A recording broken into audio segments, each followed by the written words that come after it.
Ladies and gentlemen, boys and girls, happy morning to you. Happy race morning to you all. It's qualifying for round 3 of the Nürburgring Lotus Cup Europe. This is indeed races 5 and 6 this weekend. And well, off the back of what was potentially 2 of the most classic races in the competition's history at Zolder just a couple of weeks ago, we head to the Nürburgring today. And well, it's going to be nice and sunny today for qualifying and indeed the race. But I tell you what, it is forecast to be very similar to Sunday at Zolder, where it is going to be raining all day tomorrow. So if there's any sign of that clearing up, then during the race or during qualifying, I will indeed let you know. But as it stands, it looks like it's going to be a rainy day tomorrow. There's the red light, but we're about to go green here, as it is qualifying number 1. And of course, it will be between Tamas Vizin and Bence Ballo. Bence Ballo, who just had Tamas's number last week, or 2 weeks ago, should I say. An incredible performance from him. Was P2 in qualifying both races, but managed to, on the last lap of both races, get into the lead and, well, take the lead. It was a phenomenal week's racing from the Hungarian. Well, we're about to see it all come down once again. So they got 25 minutes here. Qualifying, the best times, basically, will start you on pole position. The second best time will start you in second. And that will be the case for both races. We're at a sprint variant here of the Nürburgring GP. So it's on the GP circuit, but we are on a sprint layout with the slow chicane at the end. So yeah, exciting times. Exciting times indeed, as we get a nice close-up there of the number 28. That is Francoise de Witter. And the fans are here very early indeed. Good morning to you all. Well, again, maybe trying to get a couple of selfies, throw it on Instagram, chuck a couple of hashtags out there. Yeah, I'm at the DTM. What are you doing? Yeah, there you go. You can talk to the camera if you like. I can talk to you back. It's fine. It's fine, whatever. Having a good morning? Okay, now you're going to blank me. Don't worry about it. It's fine. We can move on. So take a picture of yourself up on the big screen. It'd be disappointing now if it disappeared, wouldn't it? And there you go. But yeah, good to see. That is really committed to be here this early in the morning. It's currently, what, 8:16 local time? So yeah, to be there that early, very big commitment.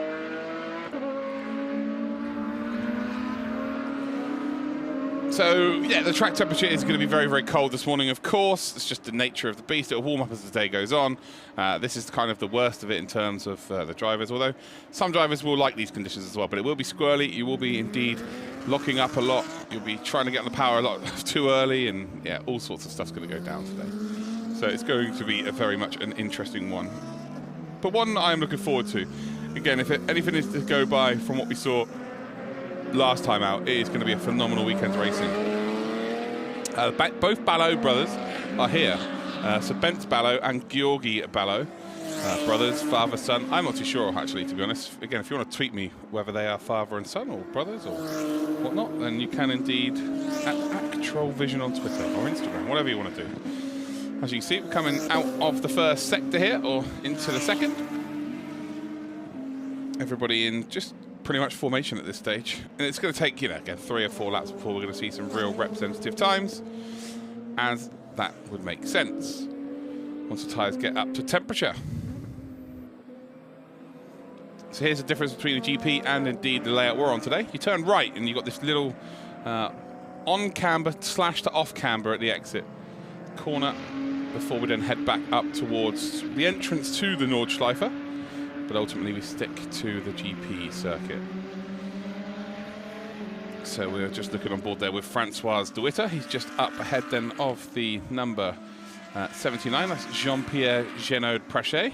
Looks like these two are just doing a little bit of slipstream of each other. As we head then in towards that final chicane.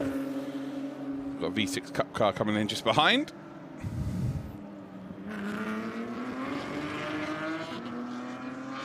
And Daniel Palmer was one of the first drivers to get a lap time in. There's Tamas Vizin. There's Georgi Ballo. He's in the number 13 car. 113, should I say. So the difference between Georgi Ballo and indeed Bence Ballo is just a number. The liveries are very similar. I'll try and help you distinguish between the two as the weekend goes on. But Tamas Vizin, then he'll be looking to try and get onto pole position this weekend. That's just what he does. But right now it's Bence Bello, then winner from Zolder, both rounds. He's currently on pole position.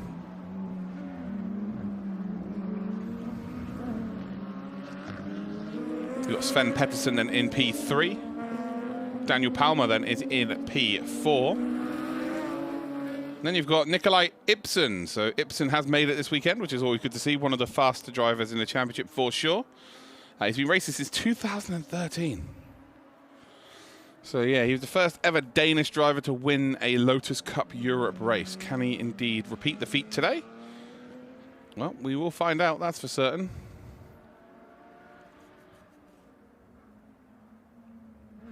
As Bence Bello has gone purple through sector number 1.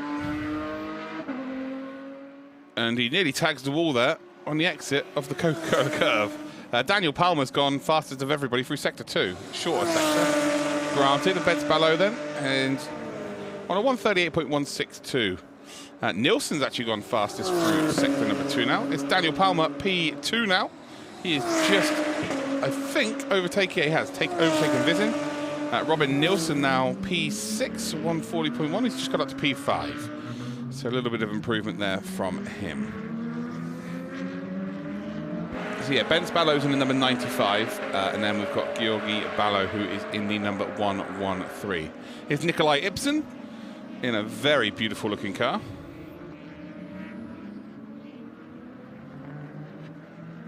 Thierry Verheest is in P7. Yes, I've been told how to say it properly. Yes, I know. I felt like a child being told off, but it's Thierry Verheest. Hopefully I got it right.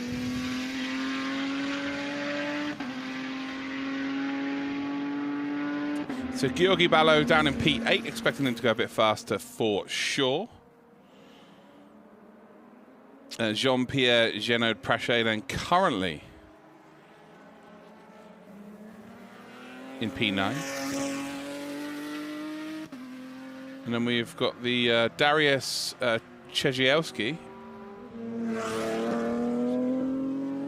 It's not Chejewski driving the car though today, by the looks of things. Currently in P10. I wonder if that's Bourne, who's driving in every championship this weekend, by the looks of things. Daniel Palmer then, again, fastest through sector 1. Lost a few tenths though through the middle sector. And in the final sector as well. Still in second position. As we are on board then with the star from Zolder, Bence Bello, through the final chicane. Grabbing a bit of curb on entry. Not so much on the exit.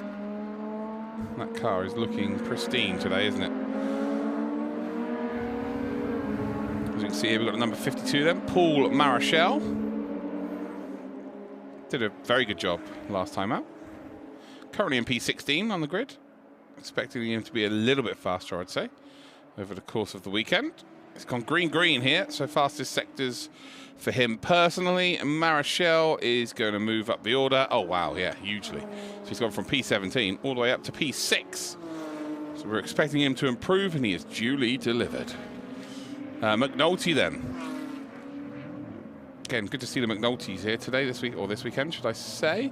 Jason McNulty being the purple and gold. Again, it's just kind of like, I believe that he's just gone out and asked random people what's their favourite colours and gone, yeah, that'll do for a livery. It is proper bright, isn't it? Gold and purple. It's nice though, it is nice. He was actually the production class champion in 2017 was McNulty. We're on board then with the number 21. That is indeed Daniel Palmer. Very quick driver is the Swede.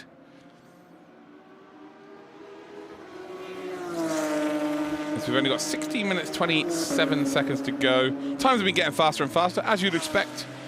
Again, I'm probably maybe thinking that Bence Bello may get to the 36s today. He may get down to the 36s. As Tamas Vizin then does put himself up onto the front row of the grid. So this car very much known for its straight line speed opposed to how good it is through the corners, whereas Bence Bello just seems like his car's a little bit better under braking. So they've got different strengths, albeit a similar car. But Daniel Palmer's here, the number 21, for me is my favourite looking car on the grid. It is an absolute beauty. We have got 2 races for you this weekend as well. Only 1 qualifying session, so this will indeed sort out where both grids will be. As we're on board with Bentz again, the Hungarian. Marechal just moved up to 4th position. In the number 52 from the Netherlands. Jason McNulty just moved up to P7. Robin Nilsson's dropped down to 8th. Verheest is in 9th position. And then we have got then Mr. Ballo, the second of the Ballos, Georgi Ballo, currently in P10. This Bentz Ballo is going to be held up a little bit. He's flashing his lights. So I'm going to be completely honest with you. I'm pretty sure that Kai Lehmann knows you there.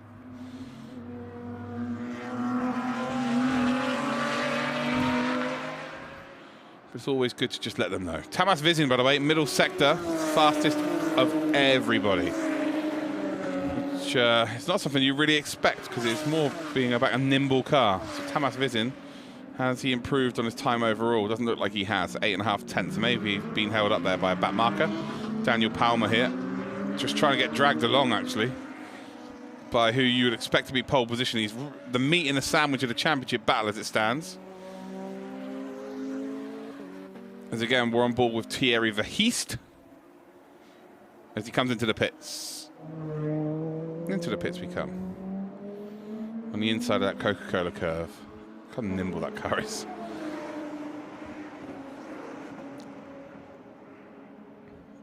And I think we're going to see pretty much all of them come in. Robin Nilsson there, just popping his car into the pit box now.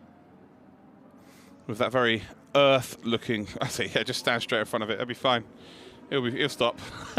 Yeah, just the Earth livery. It's his 6th season in the Lotus Cup Europe. 6 seasons, that's crazy. But he was previously in the European Superkarts for 9 seasons. So it's nice for him to have a shell on the car now. Now, of course, if it rains, just like it did the Zolder, we're expecting it to be very much wet tomorrow as well. So if you just tuned in, it looks like we're going to have a dry day all day today for this qualifying session and race 1, but race 2 tomorrow. Oh, yeah, get your umbrellas, get your waterproofs out. It's going to be very moist indeed. Across the line then. For Bentz, and has he improved on his time? Oh, has he ever? Yes, by a full half a second. So we're 1.5 tenths away from that magical 36 here. And quite remarkably, they're around about 2 seconds. I think by the end of today, it'll be more than likely 3. But they're around about 3 seconds slower than the current DTM trophy. So these Lotus Cup Europe cars are absolutely lightning. Yep, that's the GP layout. But there is a little escape road here. There you go. You've got to make it through the Farmer's Gate. And we're through. There we go. Yep. Sometimes it's easy to forget. I do a lot of sim racing myself, and yeah, the amount of times that I've gone onto a different layout, it happens.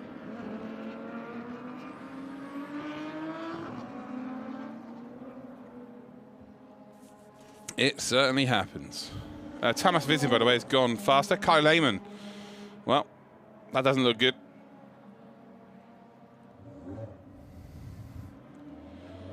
And that is some vigorous taking off of gloves. Oh, no, we're going again. Oh, it's in the pits. Oh, it is good. It's fine. Okay, it's vigorous putting gloves on. My bad. We're all good. Everything is fine. See, it looked like that car was off the circuit then, just momentarily. But we've got to figure it out.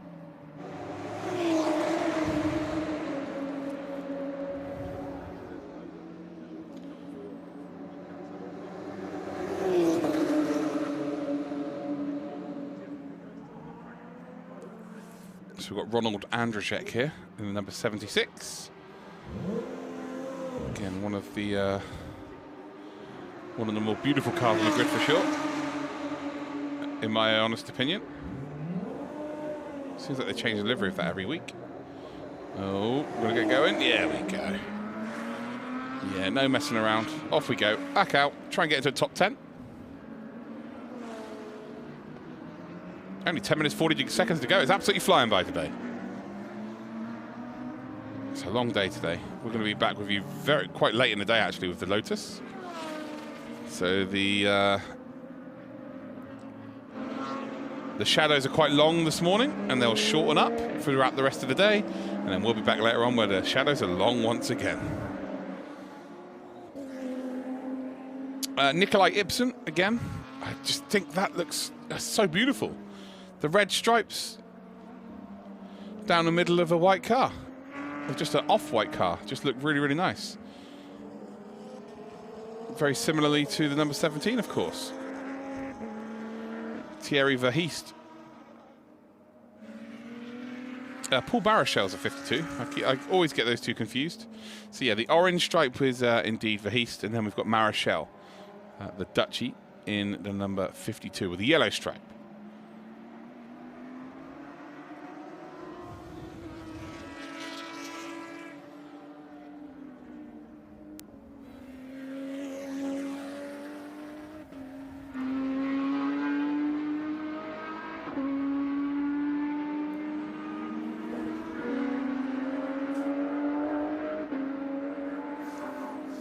So Thierry actually takes care of all three of these cars. The ones that look the same. Oh, it looks like Jason McNulty's having issues in the pit entry. But yeah, Thierry Verheest actually looks after these cars themselves.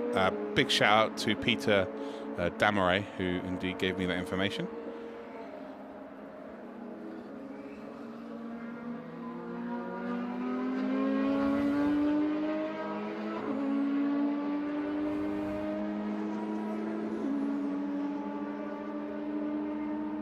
Yeah, the teams are run with just skilled, passionate Lotus volunteers. A lot of those being friends and family. And that's pretty much how most of these teams are run, to be honest. And that is what is even more impressive for the fact that each and every season you see a sprinkling of new drivers, but the core driver group has stayed the same for so long. And, you know, we are seeing drivers that are in their 7th, 8th, 9th season of this specific championship. They've moved between the different classes as well, and it's kind of very much a friendly family atmosphere, and that's only going to be helped now with the fans coming back to the circuit as well. So I commentated on this championship a few times last season, and and not just this championship, loads of different championships, and it just seems a bit lonely. And especially at this level, when you're at an event such as DTM, of course, which is one of the bigger championships in the world of motorsport, and then to be able to race in front of those crowds, those full crowds, which will come back eventually when all the restrictions are indeed dropped. That's what the Lotus Europe Cup's all about, showcasing the brand off to the masses. Again, McNulty still stop there. The pit crew are going to have to run up the road like Forrest Gump in a minute. Get him sorted. It's Bailey Edwards in the number 19. Son of Mick Edwards is all. Well, not sure if they're both here this weekend. Yes, they are actually. Mick's in 18th, Bailey's in 19th.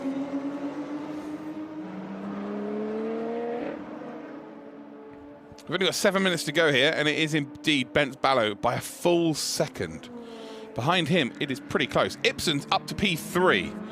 So that is... yeah, we missed him as older, but we're not missing him today. P3, great stuff. Daniel Palmer then P4, Marechal P5. We've then got Pedersen in P6. As Bence Ballo is into the pits here, that might be him done. He might be like, yeah, do you know what? I'm pretty...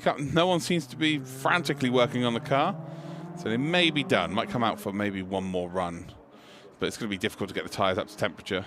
Yeah, look at this. No franticness going down on this car at all. They're just like, yeah, we're all good. Don't worry about it. It's fine. We had a good weekend last time. We didn't even qualify pole once last time. But this time they are going to be on pole position unless something drastic happens. If it was a couple of tenths, you think someone might be able to grab those couple of tenths, but a full second? Not sure that's going to be entirely possible. Nikolai Ibsen then, again, could he potentially get onto the front row of the grid? Could he potentially get on the front row of the grid? First ever Dane to win a race here in the Lotus Cup Europe.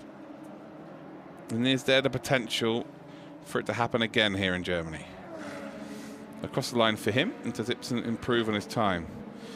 As we get a nice slow-mo here again. That grey and red does work for sure. Definitely the best looking car out of the three with the stripes for me. Then again, I'm a sucker for red. I'm an Arsenal fan.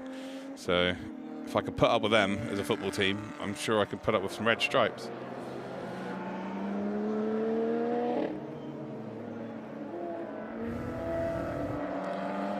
Kai Lehmann then. Seb was having some issues earlier, but he wasn't. He was just sat in the pits, so completely my bad. Currently down to P21, so I haven't really got a lap time in, to be honest.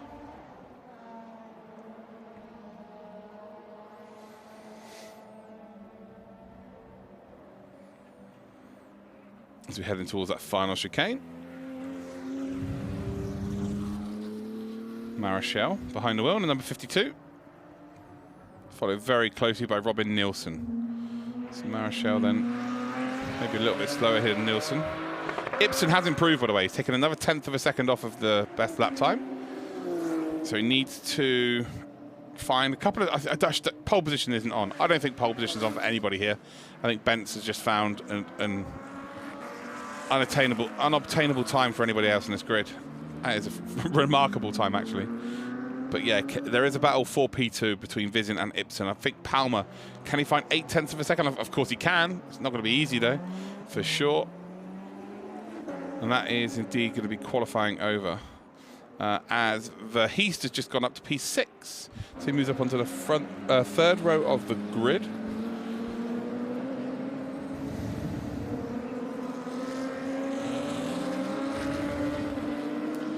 It's Francois de Witter, and well, that is certainly one way of getting around the Nürburgring.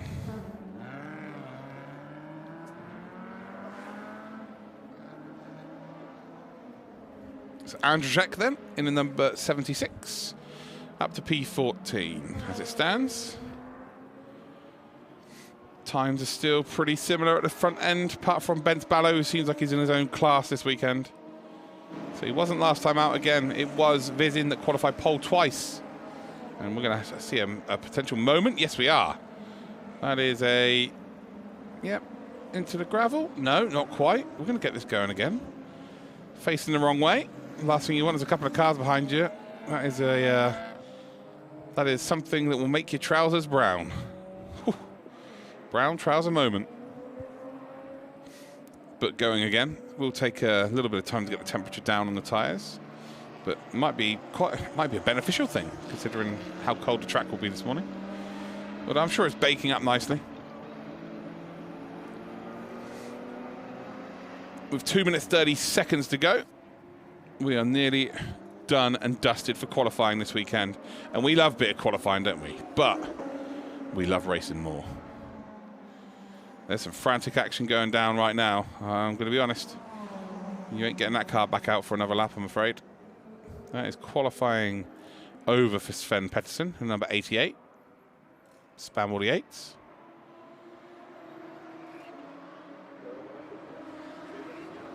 Maybe they think there is that opportunity.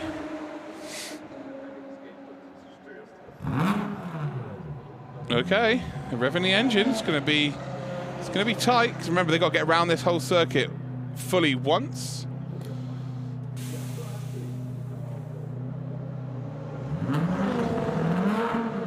And they're going for it. That's it. Drop the clutch. You're fine. Oh, it's going to be really close. So, yeah, it's going to basically have to be a qualifying lap here from Sven Pettersson to get across the line. Again, he's probably going to hold up some drivers here. And that might be it. So, with Ballo coming past, Georgi Ballo, that might have slowed Sven Pettersson down enough here. I'm not sure he's got enough time to go and get across that line. I guess we'll find out. I guess we will find out. It'd be a hell of a dash if he can. It's going to have cold tyres as well. As Tamas Vizin does come across the line. There's Bentz Ballo in the background. This is their final attempts now coming in. And Tamas Vizin, I said it wasn't going to be possible. But here we are. Tamas Vizin has found a whole second. He moves up to P1. And now you're going to see everybody pushing here That has come out of absolutely nowhere. That is a hell of a lap time. 37.1. I don't think we're going to see that elusive 36. Then again, I didn't say anyone was going to beat Ben Ballow's time, and that's just happened. So maybe I've just jinxed it, so we're going to see a 36 now. And while I'm sure he would have been told on the radio, you got to push. You have got to push.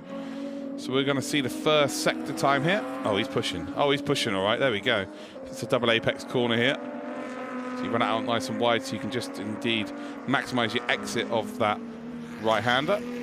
Ben Ballow is gone green. He's screamed through the first sector. So Tamas Vizin obviously has the fastest first sector. Overall, Vizin is not up on his time. Vizin is down on his time here. So Ben Ballow is absolutely flying. Is he going to be able to complete this lap time? They're catching up to vehicles in front. Tamas Vizin is definitely going to get held up here. And I think Ben Ballow is going to get held up by Marichal. It's going to be close. Vizin definitely not going to be able to improve on his time. But I think you'll find that Ben Ballow, who was on a very quick time, although the middle sector not the cleanest, not the quickest for Bence, he's going to lose out here, unfortunately. Not a good day in the office, indeed. And Pettersson did not make it across the line. He did not make it across the line. Tamas Vizin, I think you'll find, is going to take pole. He will. He did it right at the death then. Ben Ballow not able to respond because of the slower traffic here at the Nürburgring. But what a frantic session. Ben Ballow, for pretty much the entirety of it, was 1.2 seconds ahead, and then a full second for around about 20 minutes. And incredibly, Tamas Vizin has found a whole full second. He is going to take pole position for the third race and fourth race in a row. But can he go one step better than last time out and win? Oh, that's a big prang. Oh, we've got a big one here. And just onto the curb. It's already on the power too much for sure. And then it's just well, it's not a huge, well, I'll say it's not a huge impact. I wasn't in the car. The marshal there, smiling. That's maybe smiling because he just avoided that. Number 76, having a moment once again. It's like Strictly Come Dancing, Lotus edition. It's a full 180 into a 90-degree dismount. Pose. So we just got to hope that Francois de Witter is going to be able to get that car nice and fixed and ready for later on. That is just so unfortunate. Again, just getting the power down too early, the rear stepping out, and then the curb. Well, the curb was the final nail, unfortunately, in that scenario. As they all are in single file, coming up towards that pit lane. And at the head of the group here is a surprising pole position, considering what we saw, Tamas Vizin. So it looks like we are now going to get the official results here as we pan over this beautiful circuit. Look how clear the skies are. I can assure you that's not going to be the case tomorrow. And yesterday it was raining as well while we did all the free practice sessions. But today it looks like it's going to be an absolute glorious day for racing. And we're all excited for it. I know I am. Tamas Vizin takes pole position then. He is 300ths ahead of Ben Ballow. Ibsen and Palmer make up your second row. Marichal and Verheest are 5th and 6th. Pettersson, McNulty are 7th and 8th. We've then got Nilsson and Borgens in 9th and 10th position. 3 seconds separating the top 10. We've then got Jeannot Praché in 11th with we've got Ballow in 12th.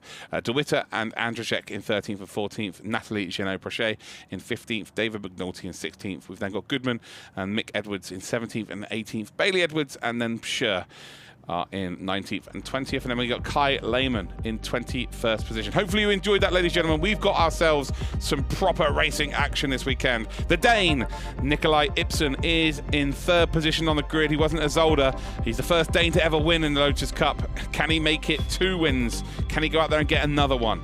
We've then got in 2nd position, the man of the moment from Zolder, Ben Ballow, was pole position for the entirety of the session, but then right at the death, well, it was indeed the Red Machine.